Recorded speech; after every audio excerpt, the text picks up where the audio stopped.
오늘 이야기의 주인공은 1800년 전 중국 삼국시대를 살았던 한 아버지입니다.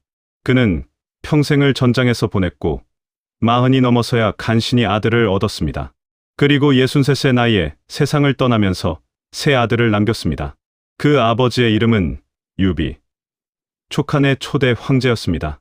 많은 분들이 유비의 장남 유선을 아두라고 기억하십니다. 도와줘도 소용없는 무능한 황제, 아버지가 평생 일군 나라를 망친 인물로 말입니다. 정말 그럴까요? 여러분이 만약 유비였다면 자녀를 어떻게 키우셨겠습니까? 이야기를 시작하기 전에 좋아요와 구독을 눌러주시고 함께 역사의 문을 활짝 열어주세요. 그럼 223년 그날로 가보겠습니다. 223년 봄, 쓰촨성 퐁제현의 백제성, 장강이 내려다 보이는 이곳에서 한 남자가 죽음을 앞두고 누워 있었습니다. 그의 이름은 유비, 63세 나이였습니다. 불과 1년 전, 그는 의형제 관우와 장비의 원수를 갚기 위해 10만 대군을 이끌고 오나라를 공격했습니다. 하지만 이릉대전에서 육손의 화공에 참패했고 간신히 이곳까지 도망쳐왔습니다. 유비는 자신의 시간이 얼마 남지 않았음을 알았습니다. 그는 멀리 수도 성도에 있던 승상 제갈량을 급히 불렀습니다. 그리고 곁에는 세 아들이 있었습니다. 장남 유선은 17살로 성도에서 황태자로서 임무를 수행하고 있었기에 현장에 없었지만 차남 유영은 9살, 삼남 유리는 7살이었습니다. 제갈량이 도착했을 때 유비는 그에게 이렇게 말했습니다. 진수의 정사 삼국지는 이 장면을 이렇게 기록합니다. 아들을 보살펴 주십시오. 만약 보좌할 만하다면 보좌하고 재능이 없다면 승상께서 직접 나라를 맡으십시오. 제갈량은 눈물을 흘리며 대답했습니다. 신은 온 힘을 다해 충성을 다하겠습니다. 죽을 때까지 제 마음을 다하겠습니다. 이것이 바로 역사의 유명한 백제성 탁고입니다. 여러분, 이 장면을 어떻게 보십니까? 어떤 사람들은 유비가 진심으로 제갈량에게 나라를 넘기려 했다고 봅니다. 또 어떤 이들은 이것이 유비의 정치적 계산이었다고 해석합니다. 제갈량이 절대 배신하지 않을 사람임을 알고 있었기에 오히려 이런 말로 그의 충성을 더욱 굳건히 만들었다는 것입니다. 정답은 무엇일까요? 아마도 둘 다 맞을 것입니다. 유비는 자신의 아들들, 특히 장남 유선의 능력을 누구보다 잘 알고 있었습니다. 그는 뛰어나지 않았습니다. 하지만 동시에 유비는 제갈량의 인품도 정확히 알았습니다. 그는 결코 왕위를 찬탈하지 않을 사람이었습니다. 유비가 남긴 세 아들에 대해 자세히 살펴보겠습니다. 장남 유선은 207년에 태어났습니다. 어머니는 유비의 첩이었던 소열왕후 감씨였습니다. 유선이라는 이름에는 특별한 의미가 있습니다. 선이라는 글자는 선양, 즉 왕위를 물려준다는 뜻을 담고 있습니다. 혹자는 유비가 양아들 유봉의 봉자와 함께 봉선, 즉 황제만이 할 수 있는 하늘에 제사 지내는 의식을 염두에 두고 이름을 지었다고 말합니다. 유선의 아명은 아두였습니다. 태몽이 북두칠성과 관련되어 있었기 때문입니다. 하지만 오늘날 중국에서 아두라는 단어는 어리석고 무능한 사람을 가리키는 말이 되었습니다. 얼마나 부정적인 평가를 받았는지 알 수 있는 부분입니다. 유선이 유명해진 계기가 있습니다. 208년 조조가 형주를 공격했을 때 일입니다.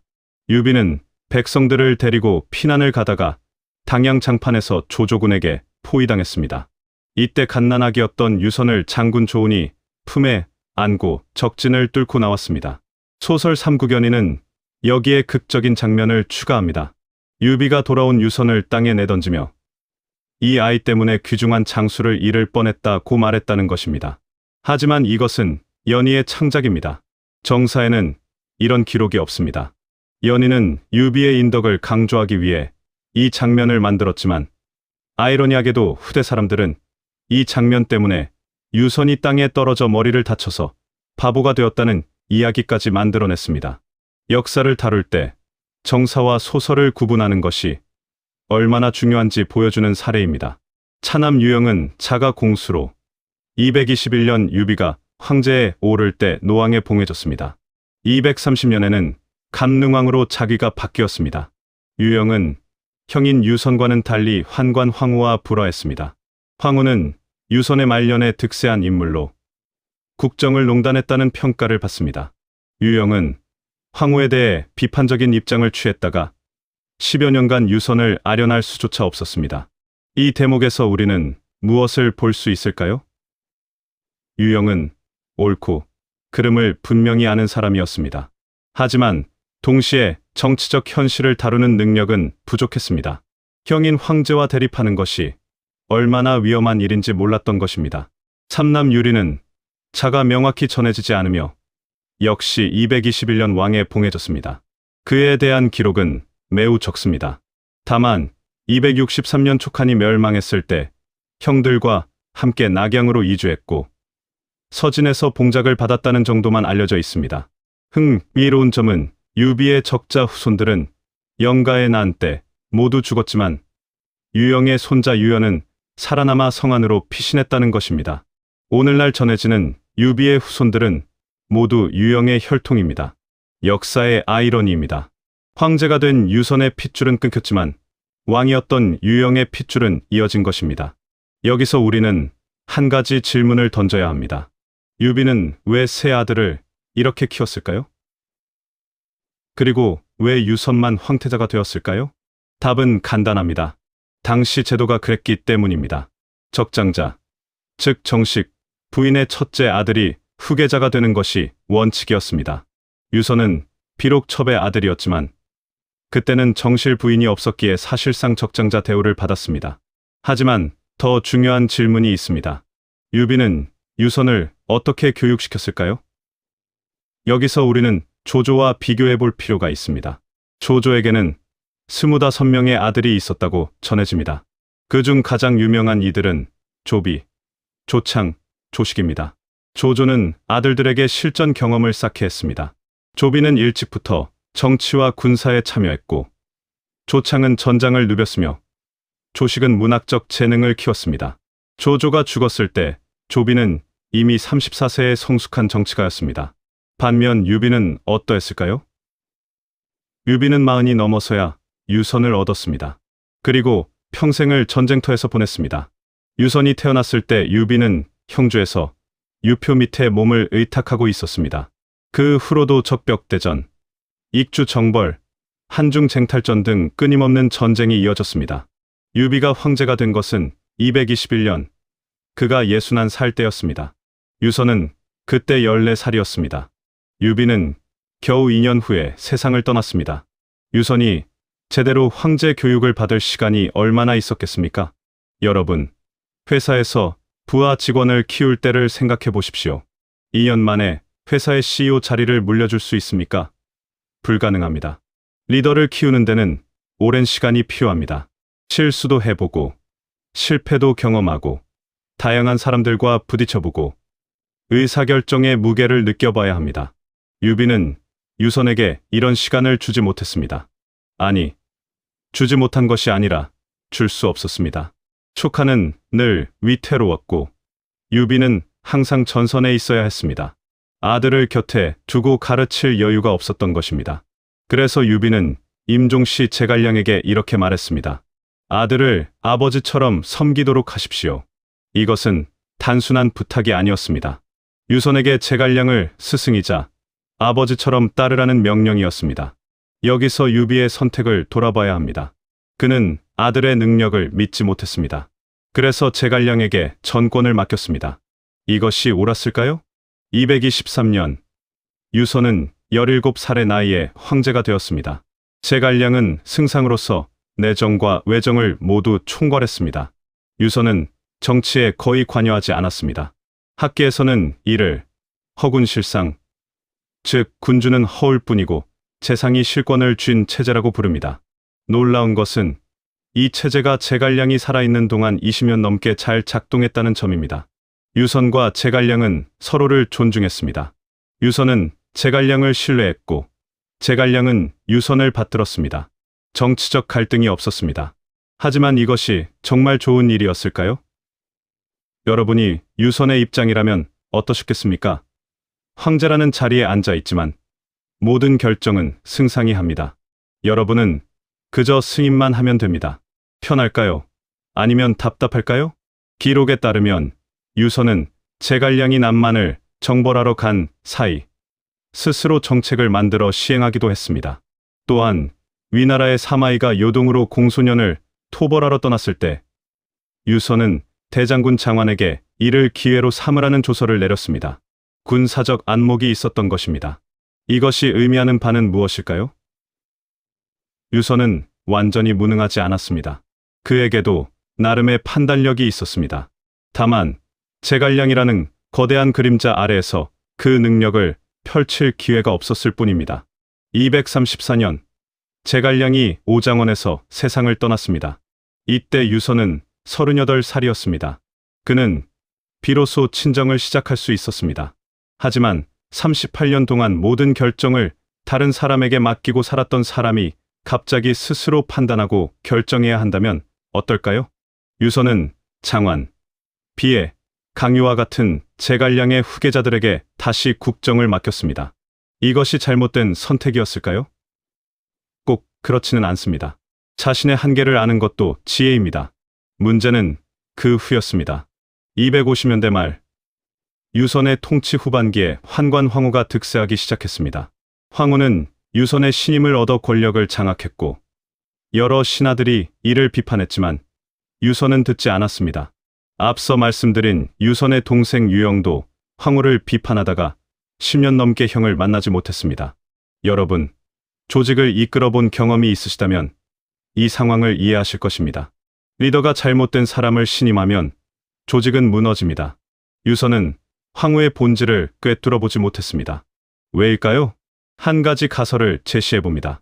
유선은 평생 누군가의 지도를 받으며 살았습니다. 처음에는 제갈량, 그 다음에는 장완과 비이었습니다. 그는 스스로 사람을 판단하고 선택하는 훈련을 제대로 받지 못했습니다. 그래서 황후 같은 인물에게 속았을 수 있습니다.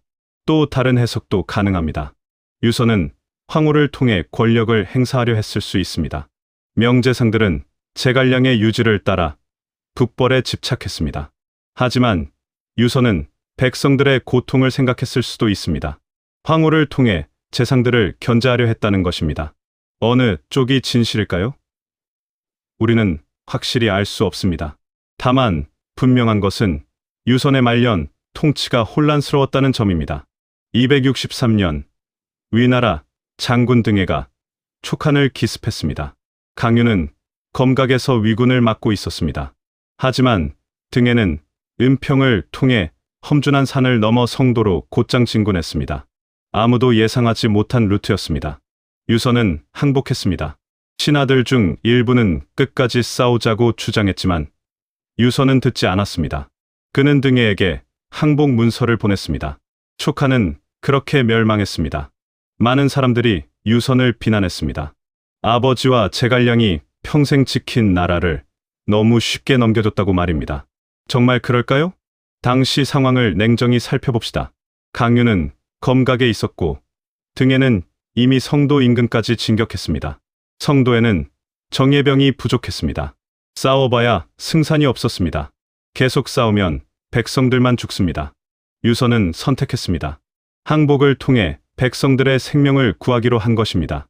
이것이 비겁한 선택이었을까요? 아니면 현실적인 판단이었을까요? 여러분이라면 어떻게 하셨겠습니까? 명분을 위해 끝까지 싸우시겠습니까? 아니면 실리를 택해 백성을 살리시겠습니까? 정답은 없습니다. 다만 유선은 자신의 방식을 선택했습니다. 그리고 그 선택으로 인해 촉한 백성들은 대규모 학살을 피할 수 있었습니다. 유선은 낙양으로 압송되어 안락궁에 봉해졌습니다. 그리고 8년을 더 살았습니다. 어느 날 사마소가 연회를 열었습니다. 총나라의 가물을 공연했고 유선의 신하들은 눈물을 흘렸습니다.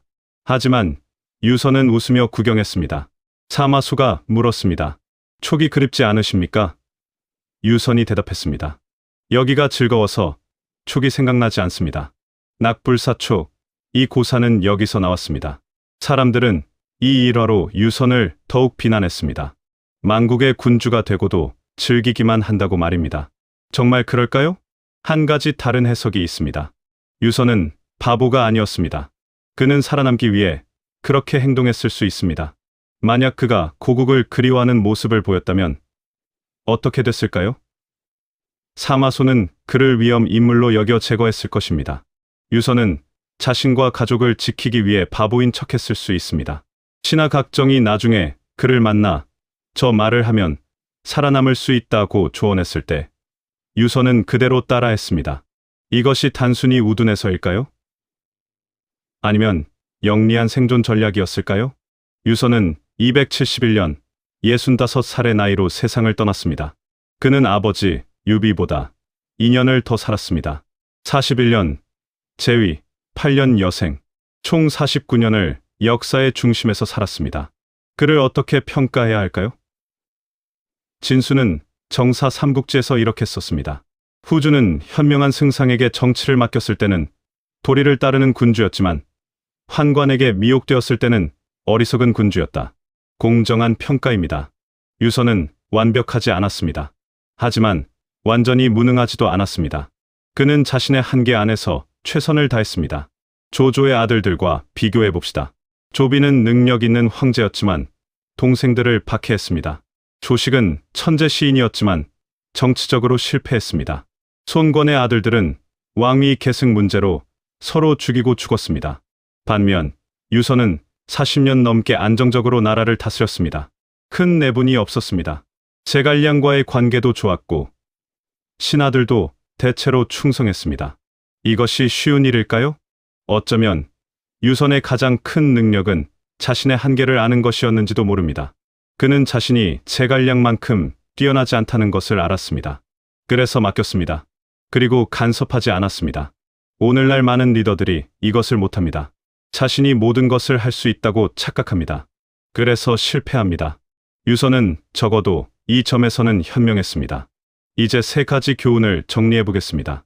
첫째, 자녀 교육은 시간입니다. 유비의 가장 큰 실수는 유선과 함께하는 시간이 없었다는 것입니다. 그는 평생을 전쟁터에서 보냈습니다. 유선은 아버지 없이 자랐습니다. 그리고 제갈량이라는 대리 아버지 밑에서 자랐습니다. 여러분, 자녀와 얼마나 시간을 보내고 계십니까?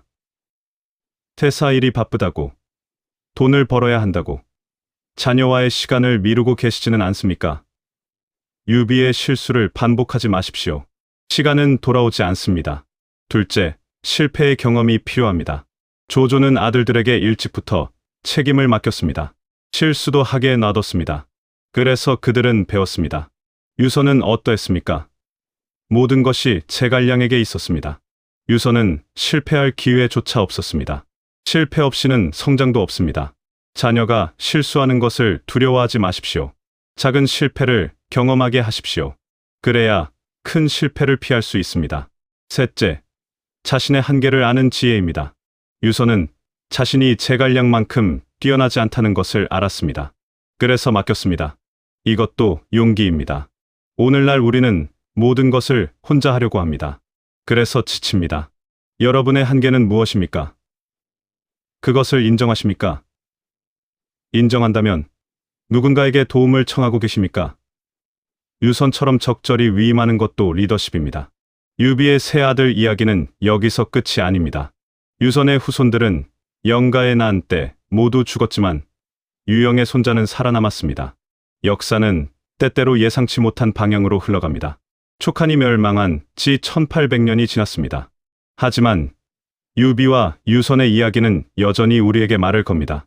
아버지가 자녀에게 무엇을 물려줘야 하는지, 리더가 후계자를 어떻게 키워야 하는지, 그리고 인간의 한계를 어떻게 받아들여야 하는지에 대해 말입니다.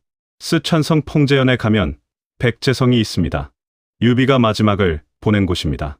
그곳에는 탁고당이라는 건물이 있습니다. 유비가 제갈량에게 아들을 부탁한 장면을 재현한 조각상들이 있습니다. 매년 수많은 사람들이 그곳을 찾습니다. 사람들은 무엇을 보러 갈까요? 단순히 역사 유적을 보려는 것이 아닙니다. 그들은 부모와 자식, 스승과 제자, 군주와 신하의 관계에서 진정한 의미를 찾으려는 것입니다. 유비는 완벽한 아버지가 아니었습니다. 유서는 완벽한 아들이 아니었습니다. 하지만 그들은 각자의 자리에서 최선을 다했습니다. 그리고 그 최선이 때로는 부족했고, 때로는 오해받았고, 때로는 실패했습니다. 하지만 그것이 인간입니다. 우리 모두는 완벽하지 않습니다. 중요한 것은 주어진 상황에서 최선을 다하는 것, 자신의 한계를 인정하는 것, 그리고 다음 세대를 위해 무엇을 남길지 고민하는 것입니다. 오늘 이야기를 들으시며 무엇을 느끼셨습니까? 여러분이 부모라면 자녀와 충분한 시간을 보내고 계십니까? 여러분이 리더라면 후계자를 제대로 키우고 계십니까? 여러분이 자녀라면 부모님의 기대와 여러분의 현실 사이에서 어떤 선택을 하고 계십니까? 정답은 없습니다. 다만 유비와 유선의 이야기가 여러분에게 작은 힌트가 되기를 바랍니다. 이야기가 의미 있었다면 구독을 누르시고, 유비가 무능하다고 느끼신다면 무능한 유비, 또는 유능하다고 느끼신다면 유능한 유비라고 댓글 적어주세요. 다음 시간에 더 깊이 있는 삼국지 이야기로 찾아뵙겠습니다. 시청해 주셔서 감사합니다.